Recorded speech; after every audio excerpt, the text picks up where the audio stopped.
हम लोगों की ये बहुत बड़े उत्साह है शिवसेना के सभी शिव सैनिकों के मन में।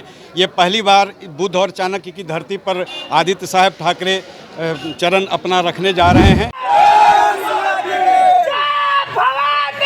और बहुत उत्साह है शिव सैनिकों में। शिवसेना नेता आदित्य ठाकरे आज पटना पहुंच गए। तेजस्वी यादव से मुलाकात करेंगे। अब कुछ देर में पटना पहुंच जाएंगे अपने चार्टर फ्लाइट से, लेकिन उसके पहले एयरपोर्ट पर शिवसेना के तमाम नेता हैं वो काफी ज़्यादा खुश हैं। खुशी का इजहार जिस तरह किया जा रहा है, उत्साह है जो तमाम कार्यकर्ता और अपने नेता के स्वागत के लिए लगभग काफी से पटना एयरपोर्ट पर आपके नेता पटना आ रहे हैं।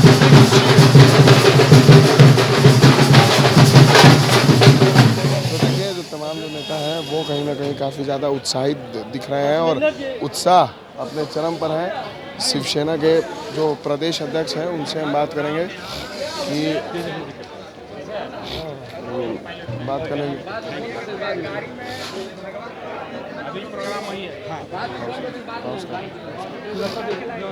कितना उत्साह है आपके नेता आज पटना पहुंच रहे हैं?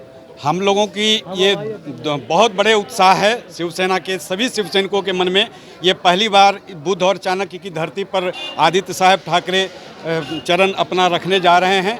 उनके साथ 2 सांसद आ रहे हैं और बहुत उत्साह है शिव सैनिकों में। 2 युवा नेता मिलेंगे क्या? बिल्कुल, हमारे पुरातन संस्कृति में भी कहा जाता था ये देश युवाओं का है, युवा ही कोई चमत्कार करता है। देश की जो आज राजनीति है ये युवाओं के हाथ में जाना चाहिए और उसका भविष्य को लेकर के आज तेजस्वी जी से मिलने का काम कर रहे हैं हमारे आदित्य साहब। निश्चित रूप से देश का दशा और दिशा तय होगी और एक नई राजनीति की परिभाषा गढ़ी जाएगी जिसमें इस देश को बहुत आगे ले जाने पर विचार होगा। महाराष्ट्र के बाद अब बिहार में भी कुछ शिवसेना अपना करेगी? बिल्कुल, इसे राजनीतिक रूप से नहीं देखा जाए, ये राजनीतिक विशुद्ध रूप से राजनीतिक कार्यक्रम नहीं है, किंतु 2 राजनीतिक परिवार यदि मिलते हैं तो निश्चित रूप से कोई गर्भ में कहीं न कहीं राजनीति होती है। किंतु हम एक देश को आगे बढ़ाने पर विचार कर रहे हैं, बिहार को आगे बढ़ाने पर विचार कर रहे हैं, महाराष्ट्र को आगे बढ़ाने पर विचार कर रहे हैं। कहीं ना कहीं मुलाकात जो है 2024 में देश को कैसे आगे बढ़ाया जाए, एकजुट हुआ जाए उस तरह। 2024 की बातें बाद में की जाएगी, किंतु 2015 में जब नीतीश जी और लालू जी एक साथ लड़े थे तब शिवसेना के लोगों ने शपथ ग्रहण में यहाँ आने का काम किया था। इस बार जब तेजस्वी शपथ ग्रहण कर रहे थे, नीतीश जी शपथ ग्रहण कर रहे थे तो उस समय मौका नहीं मिल रहा था, उठापटक महाराष्ट्र में घटनाएं चल रही थी और उसे अभी सिर्फ शुभेच्छा देने के लिए आदित्य साहब आ रहे हैं। बधाई देने पहुंचे थे? बिल्कुल, बधाई देने के लिए आ रहे हैं।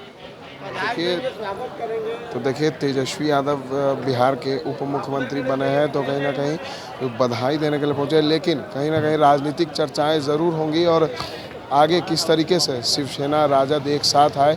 2024 का लोकसभा चुनाव होना है, आगे बिहार में विधानसभा चुनाव भी होना है और तमाम राजनीतिक उठापटक महाराष्ट्र में भी हुई है। तो कहीं ना कहीं जब 2 राजनीतिक सदस्य परिवार मिलेंगे, 2 राजनीतिक नेता मिलेंगे तो कहीं ना कहीं बात राजनीति की ज़रूर होगी। भले ही शिवसेना के नेता ज़रूर इनकार कर लें कि राजनीतिक चर्चाएं नहीं होंगी, बधाई देने का कार्यक्रम होगा, लेकिन कहीं ना कहीं राजनीतिक चर्चाएं ज़रूर होगी और कहीं ना कहीं भारतीय जनता पार्टी को उखाड़ फेंकने पर जो बात है वो बन सकती है। लेकिन उत्साह शिवसेना के नेताओं का अपने नेता के स्वागत के लिए अपने चरम पर है। ऐसे ही तमाम खबरों के लिए बने रहता है जी न्यूज़ के साथ और देखते रहता है जी न्यूज़।